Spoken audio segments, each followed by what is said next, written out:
It's been a few weeks since I started my bathroom remodel, so let me remind you where I started and how far I've gotten. I removed all of the baseboards, the old vanity, tore out the old tile along with the hardy board, and cleaned up my mess. I even had time to remove the window trim and all the screws that were holding down the hardy board. I ripped out the portion of the wall that needed to be removed in order to be able to get the plumbing installed and installed the new hardy. But no home project is a home project without a setback. So of course, we ended up having plumbing issues in the only other bathroom we have in the house. So we had to put a stop to the demo, wait to install the new tub, and put the toilet back to be able to have one to use. Join me as I continue to make progress this week and show you what I've accomplished. I actually had plenty of leftover sheetrock from my laundry room remodel, so I was thankfully able to close up the wall without having to buy any. I measured and cut the sheetrock to length and then marked where all of my holes for the plumbing needed to be.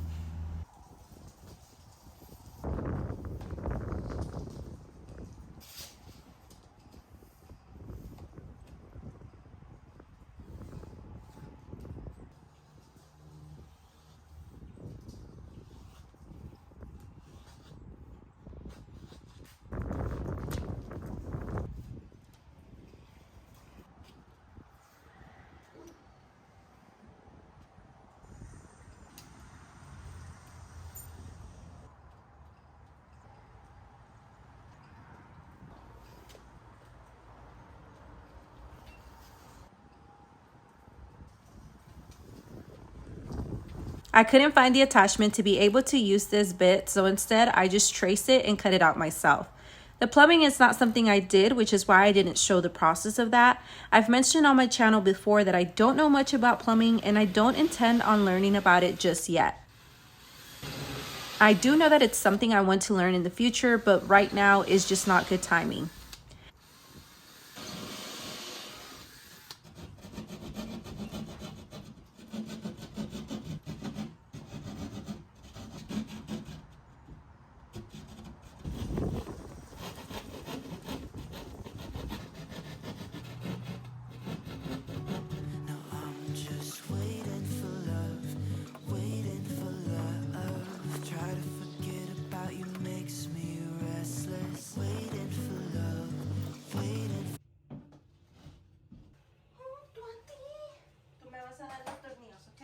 I secured all of my sheetrock using sheetrock screws.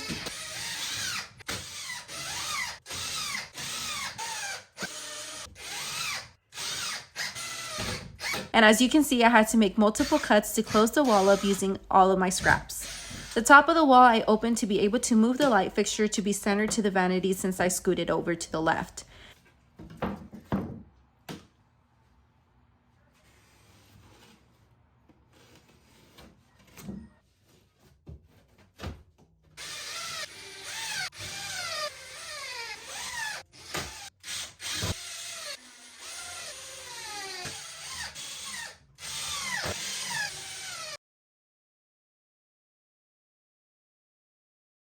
I truly believe that staying active in all seasons of life has allowed me to be able to accomplish a lot in this field.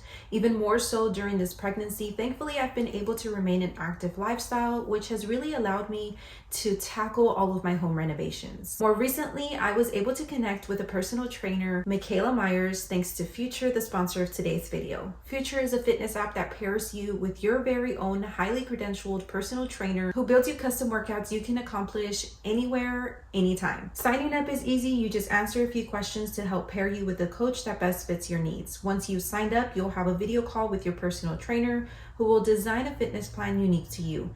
If you're eager to begin while you wait on your plan, you can even try intro workouts provided by the app. Together, you and your trainer will work to reach fitness goals, whatever those may be. For me, it's been great to be able to rely on somebody in the field who's highly credentialed to come up with my workout plans, which gives me one less thing to have to worry about during this new season of life. Your personal trainer is available to you through the app, through messages, video calls, and voice prompts to make you feel like they're right there next to you. No matter your fitness goals or your current level, Future has an expert trainer that knows exactly how to help you, which is why Future is offering your first month for only $19. Think about what you can accomplish in that first month. So if you're interested, go to tryfuture.com/Glenda, use the link down in my description, or scan the QR code. Now let's get back to work. By the dust collected on this lid, you can probably guess that this is the leftovers from a different project as well. I mixed the joint compound with a little bit of water to help thin it out some.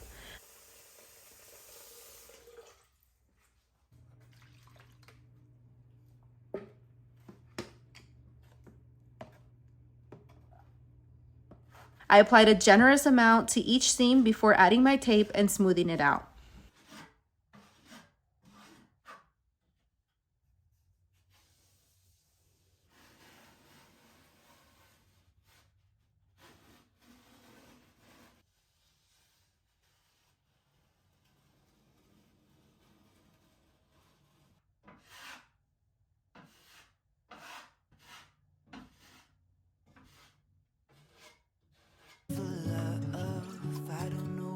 I can do, it's hopeless to be holding on to you. I guess we forgot about the way we could sit and talk all night. We just let the good times pass and got caught up in our fights.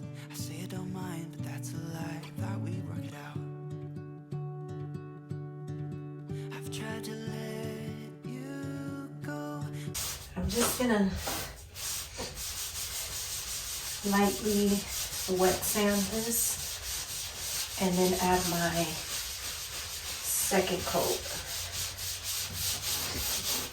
Now remember, the plan is to add a full tile wall to this, so I don't really, not that I don't care, but I don't need this to be perfect or like an actual finish, because I am adding tiles, so just keep that in mind.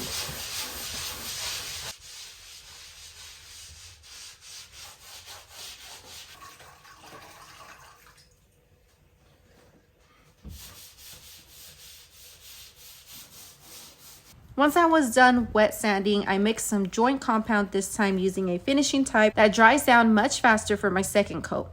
This was not part of any leftovers and I did have to buy it, but it was only like $14 or $15. I could have used the other kind I used for my first coat, but that one takes way too long to dry and I didn't want to wait that long.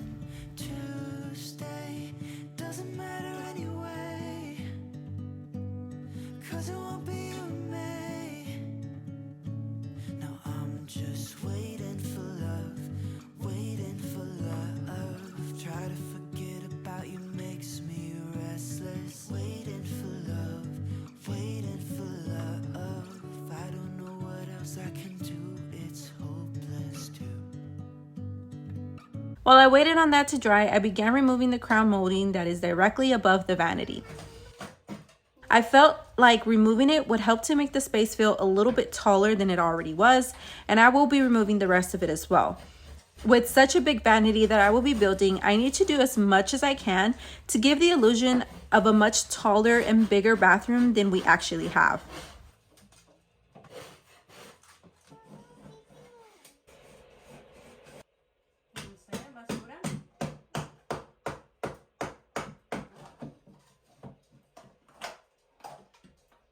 Once the second coat was done, I came back and lightly wet sanded again.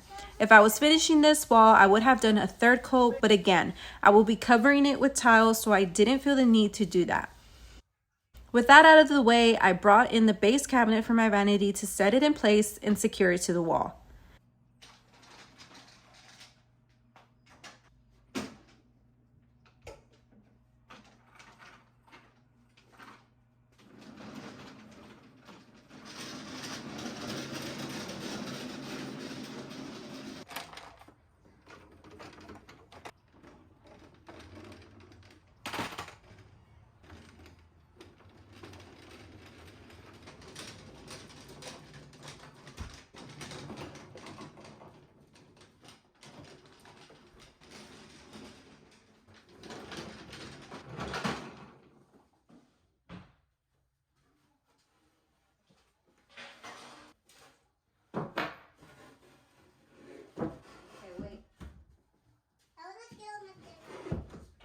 Okay, so I went ahead and placed the vanity top just so I can confirm the placement of it before I secure it to the wall.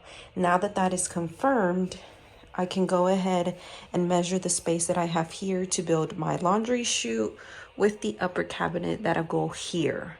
And then this is gonna be the wall where I do the tile. Hopefully it'll make more sense once I do it. But before I can even think about securing this, remember I did a small 1x2 here, or 1x1.5, because I didn't want it to interfere with the sink. It is still interfering with the sink. So unfortunately, I'm gonna have to cut out a little bit so that it can sit flushed with the vanity, because it's not sitting flushed right now because it's hitting this lip here. The back isn't, thankfully.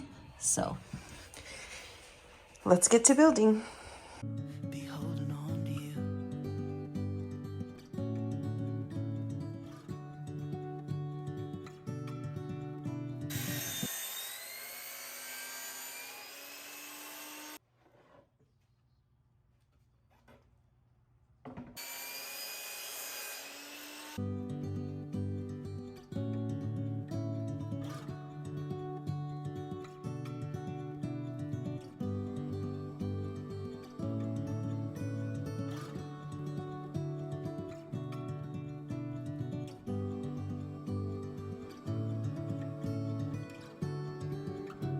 I thought that it would be a great idea to share with you from this point moving forward, and each video for every week, how much I've spent on this project, so that at the end, when we are completely done, we can see how much it costs for a project of this size. So here's the breakdown of what I spent so far. The tool rental to remove the old tile was a $74.69 cost for a full day. Materials for Vanity, even though they are not all of the materials that I need, I will be purchasing more. Totaled out to $296.28 so far.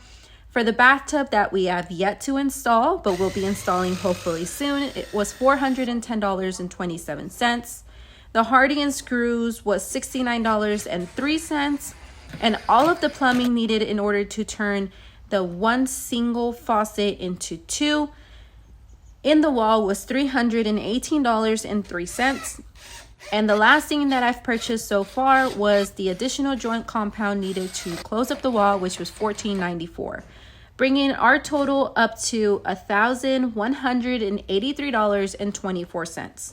In the next video, I will finish building my laundry chute for the vanity, as well as the upper storage cabinet carcass.